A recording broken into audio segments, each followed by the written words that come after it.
Bueno, Donald Trump ha planteado una guerra contra la inmigración ilegal. Esto, francamente, nos sorprende. Podemos cuestionar un poco las formas, pero él lo ha declarado desde que era candidato. Dicho sea de paso, hay quienes han votado por él por eso, por el endurecimiento de sus políticas migratorias. Y caramba, él ha asumido la presidencia hace apenas una semana y ya se están materializando muchos de sus anuncios, como lo que hemos visto el día de ayer, cuando llegan 2 aviones militares con 160 ciudadanos colombianos para que les abran las puertas de su país. Y Petro dijo, un momentito, no me parece la manera en cómo los están tratando, no son criminales, así que no los voy a recibir. La respuesta de la Casa Blanca no tardó. Anunciaron un incremento arancelario a todos los productos que lleguen procedentes de Colombia a Estados Unidos. Y el señor Petro dijo que iban a hacer exactamente lo mismo con los productos de Estados Unidos que lleguen a Colombia. Afortunadamente, la intervención de Cancillería, el mundo diplomático pudo primar, la situación se calmó y finalmente el señor Petro, el presidente de Colombia, ha aceptado que lleguen sus connacionales y los aranceles ya no serán impuestos. Vamos a conversar con Hugo de Sela, ex vicecanciller, que ha sido también representante de Perú en Estados Unidos. Gracias por acompañarnos, bienvenido. Con mucho gusto, Tatiana, buenas noches. Se ve sin duda una clara diferencia entre el Donald Trump, digamos, de su primera gestión con este Donald Trump, ¿no? Ha empezado inmediatamente a poner en marcha estas políticas migratorias bastante duras y cuestionadas, sobre todo por los países receptores. ¿Qué piensa de eso? Bueno, en primer lugar coincido con el comentario que usted hacía hace unos minutos. No es una sorpresa. O sea, Trump lo han elegido precisamente con esa plataforma. Él sintonizó muy bien con el votante norteamericano, porque en Estados Unidos en los últimos años ha habido lo que ellos consideran un exceso de migrantes y que han desplazado a los norteamericanos de una serie de trabajos. Entonces había una presión para que hubiera un cambio de política. Trump entendió eso, lo prometió y ahora ha empezado a cumplirlo. Lo que sí es de resaltar también es que no es solo esta medida, ha tomado un conjunto enorme de medidas en muchas cosas, ha llegado y ha empezado a manejar las cosas muy velozmente, ¿no? Sí, claro, en una semana decía, ¿no? El lunes pasado recién asumió la presidencia y ya lo estamos viendo ejecutar estas medidas. Pero Donald Trump usa los aranceles para amenazar a los países que no quieran recibir a sus connacionales, ¿no? 25% había dicho para los productos colombianos y en una semana esto iba a incrementar a un 50%, o sea, dándole una alerta al mundo de la forma en cómo él está trabajando. Claro, ahora, en mi opinión, hubo un error inicial del presidente Petro, ¿no es cierto?, que es negarse a recibir a sus propios compatriotas. No hay norma alguna en ninguna constitución del mundo que impida a los nacionales de un país volver a su país, ya sea porque los deportaron o porque deciden volverlo. Ahí hubo un error inicial. Segundo, por lo que tengo entendido, sí se había dado la autorización para que el vuelo llegue a Colombia. Y cuando los aviones habían despegado, esa autorización se revocó. Entonces se generó ahí un problema serio que causó, por supuesto, una reacción extremadamente dura de Estados Unidos y también una contrarreacción muy dura de Colombia, porque ellos amenazaron con hacer exactamente lo mismo. Sí. Felizmente hubo ahí algunas negociaciones y las aguas bajaron de nivel y se calmaron. Pero lo que no se puede cuestionar es el derecho que tiene cada país, como lo tiene por cierto el nuestro, de establecer las reglas para la migración. La migración de aquellas personas que están en situación irregular le da derecho al país receptor, al país donde están, a aplicar sus normas y decir que ya no los quiere ahí porque han entrado de manera irregular. Y eso es lo que está ocurriendo.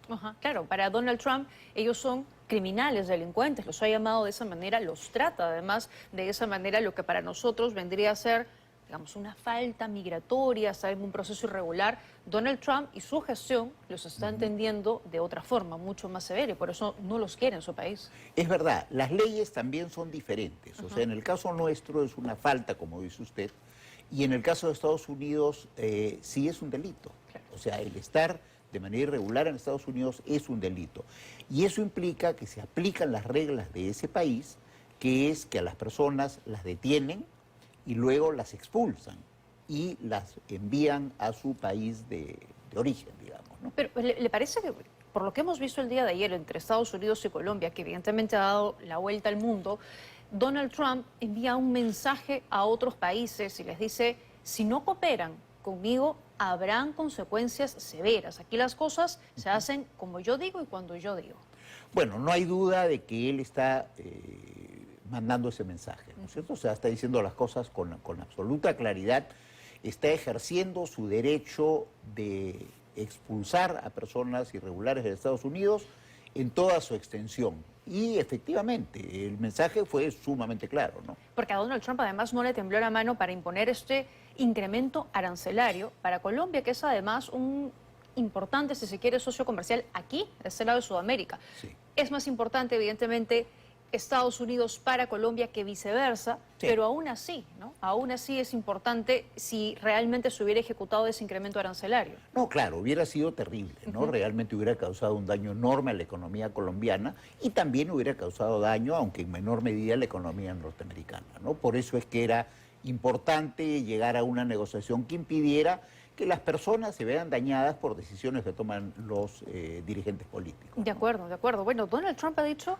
que no le interesa América Latina. No sabemos si es real o es un poco también con esta retórica que él suele tener, pero lo cierto es que para América Latina, Estados Unidos sí es un socio comercial importante. Y un incremento arancelario de esa magnitud, por ejemplo, viéndolo desde el lado peruano, sí nos golpearía, nos afectaría, pero tengo entendido que no lo podría tomar unilateralmente Donald Trump, su gestión, porque existe un tratado de libre comercio entre ambos países. Efectivamente, ese es un tratado que tomó varios años negociar y que está en vigencia hace mucho tiempo y que ha sido enormemente positivo porque ha permitido que el comercio entre los dos países crezca muchísimo.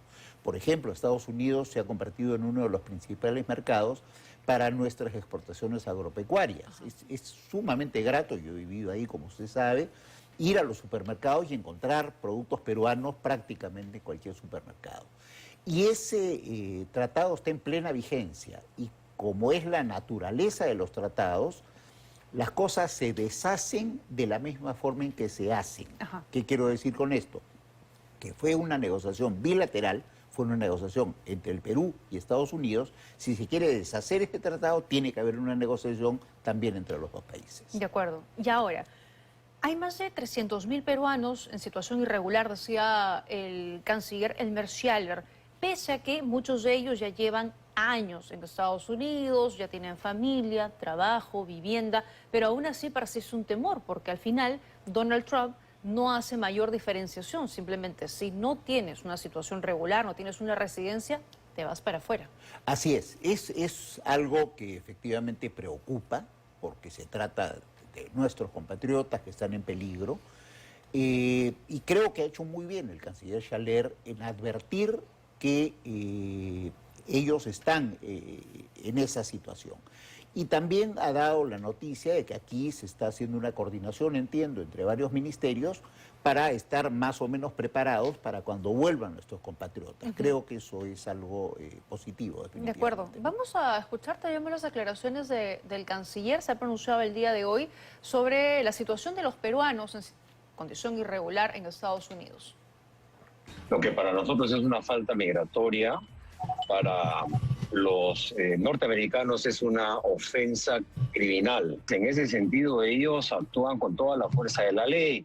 Nos guste o no, es su país. Lo que nosotros estamos recomendando a todos los connacionales es tener sus papeles en regla, ¿no?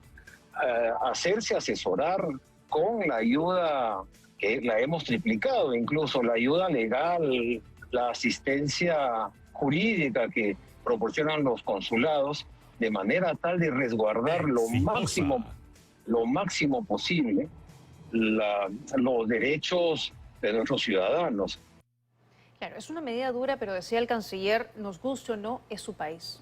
Es su país y ellos aplican sus reglas. Es como aquí en el Perú, nosotros aplicamos las nuestras. Claro. ¿No? Ahora, y el canciller decía también que aquí, como señalaba usted, se están preparando para recibir, aceptar a los connacionales que sean deportados. Que además sería importante recordar que Donald Trump no está haciendo nada atípico. Joe Biden también ha deportado a muchísimos ciudadanos peruanos, a miles de ciudadanos peruanos en los últimos años, y lo han hecho Obama y, bueno, Trump también en su gestión anterior. O sea, esto no es algo nuevo. No, para nada, para nada. Es más bien una práctica que existe en Estados Unidos desde, no sé, desde que yo recuerdo, desde hace muchos años.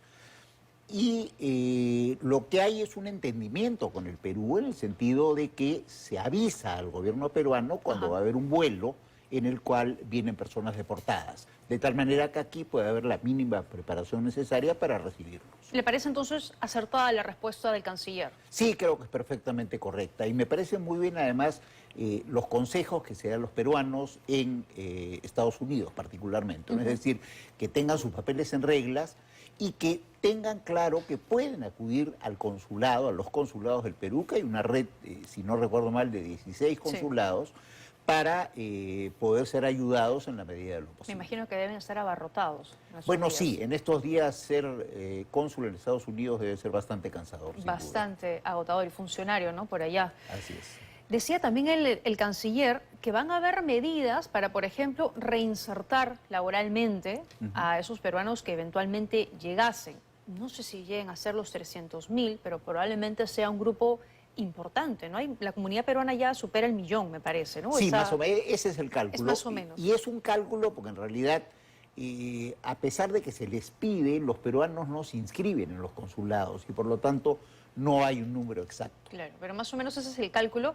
A ver, reinsertar laboralmente a más de 300.000 peruanos no es poca cosa, ¿no? El gobierno debería estarse preparando. Sí, sin duda, sin duda. Y felizmente parece que lo están haciendo. Ojalá sean exitosos. Ojalá que así sea. Quería consultarle también respecto a esta decisión que anunció hoy Estados Unidos de suspender la ayuda al Perú para luchar contra las drogas y los cultivos alternativos. ¿Qué consecuencias va a traer esto? Claro, a ver, permítame un minuto para poner eso en contexto. Sí. En realidad es una orden ejecutiva que no se refiere solo al Perú. Se refiere, a la ayuda, a la cooperación técnica que da Estados Unidos a todos los países del mundo. Ni siquiera es una cosa regional, es a todos los países del mundo. Y lo que han hecho es lo siguiente, hacer una pausa de 90 días en la cual se ha detenido el flujo de cooperación técnica. ¿Para qué? Para hacer una evaluación de la cooperación técnica y tener la seguridad de que esa cooperación que brinda Estados Unidos se adecúa a las prioridades de la nueva administración. Entonces, mi sospecha, por ejemplo, es que temas como, no sé, por citar dos, derechos humanos, medio ambiente, probablemente empiecen a recibir menos ayuda. Y en cambio temas como los vinculados con seguridad o la lucha contra las drogas probablemente mantendrán el nivel e incluso tal vez lo eleven. Pero recién sabremos cuáles son las medidas en los próximos 90 días. Y como reitero, no es una cosa dirigida al Perú, sino es una medida general. Pero esas medidas, esa suspensión que va a traer, como decía, una evaluación, podría determinar que se suspenda completamente, que ya no se otorgue ese dinero. No creo que llegue a ese extremo, francamente, Tatiana, porque las declaraciones que se han hecho hasta ahora es que lo que va a cambiar es el peso relativo, por así decirlo, de cada área dentro de la ayuda. Ya. Pero no se ha dicho que la ayuda se va a paralizar. O sea, que va a haber, digamos, una gestión, una evaluación del dinero y se va a variar la cantidad de los porcentajes que se entregan. Es exactamente eso. Porque decían también que el presidente Trump había dicho que Estados Unidos ya no va a repartir dinero a ciegas sin ningún beneficio para el pueblo estadounidense.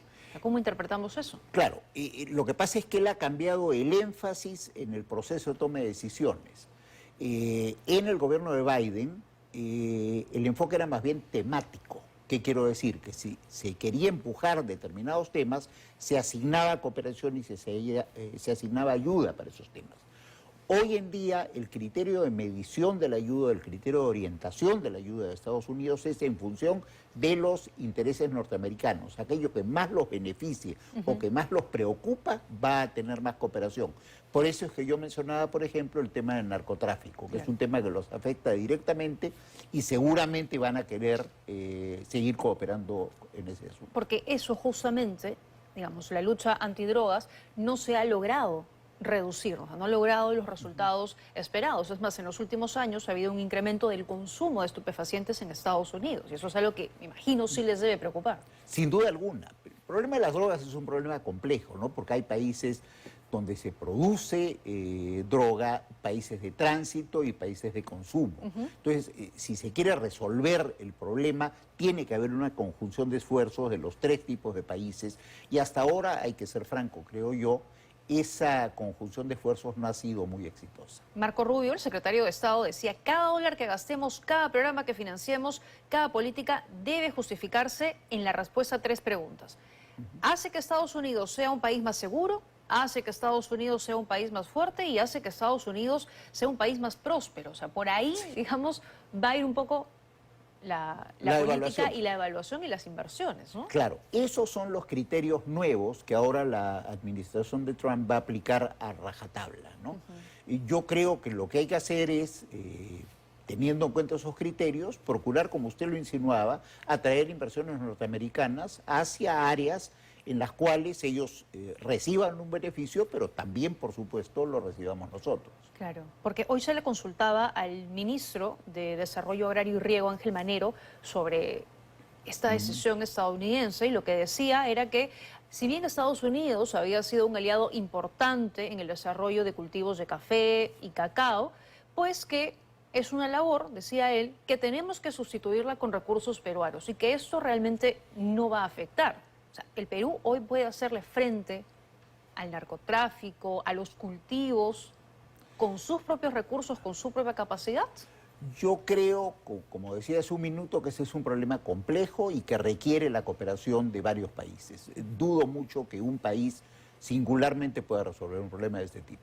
De acuerdo. Y así con lo duro, lo firme que es Donald Trump, que por lo menos estamos viendo en estos primeros días, ¿usted cree que tendrá esa misma política con Venezuela, con la Venezuela de Nicolás Maduro? Bueno, yo creo que sí. ¿Por qué? Porque las personas que ha nominado Trump para los puestos, digamos, de mando en los temas que tienen que ver con política exterior, han sido personas que se han expresado muy duramente sobre el tema de Venezuela. El mismo secretario de Estado Rubio lo ha hecho en varias ocasiones y públicamente en su etapa de senador. Ha puesto a Mauricio Claver Carone como enviado especial para América Latina, que probablemente se ocupe de algunos temas complejos, y en general la gente que rodea a la administración Trump, o que integra, mejor dicho, la actual administración, son personas que se han pronunciado muy duramente sobre el caso venezolano, así que espero que sí, que sean consecuentes con lo que han dicho y que adopten medidas duras. Como por ejemplo, dejar de comprarle petróleo a Venezuela, ¿no? Ese es un magnífico comienzo y ojalá ocurra así. De acuerdo. No depende solamente de Donald Trump ni de su gestión, al final son empresas privadas, pero sí es parte de una política estatal, federal, digamos. Efectivamente. Podrían, ¿no? Y podría haber algunas formas de persuadirlos a que cooperen con esa visión del Estado norteamericano, ¿no? Viene Edmundo González Urrutia ese miércoles al Perú. ¿Usted cree que hay alguna iniciativa que se pueda tomar para finalmente lograr una salida política del dictador Nicolás Maduro? ¿Hay algo que todavía podamos hacer? Mire, la impresión que tengo es que estamos en el proceso de construir esa alternativa. Yo lo que veo es que el candidato González, que el presidente electo González Urrutia está haciendo una gira por varios países. Esperemos a ver qué nos dice a nosotros, pero la impresión que da hasta ahora es que está tratando de armar una coalición de países que apoye el respeto a la voluntad del pueblo venezolano, y yo creo que ese es un esfuerzo que hay que hacer, porque por lo menos yo no tengo ninguna duda de que ha habido un fraude masivo en la elección en Venezuela. Estoy de acuerdo, y ha habido además muchísimo respaldo internacional, pero esa fuerza, el respaldo internacional, se ha ido perdiendo, ¿no? O sea, la había los días previos al 10 de enero, fecha en la que se esperaba que él pudiese llegar a Venezuela. Fue muy complicado, evidentemente, Maduro no se la puso fácil, no pudo llegar ni asumir su mandato como presidente, y ahora se da la impresión de que ya todo eso como que se hubiera diluido y como que, bueno, pues serán algunos años más de Maduro en la presidencia. Por eso le decía si hay algo que todavía se puede hacer en este momento. Yo espero que sí y espero que se pueda construir, pero para ser preciso en la respuesta, en este momento no hay ninguna iniciativa específica que yo conozca. De acuerdo. Está complicado, ¿no? Muy complicado, sí.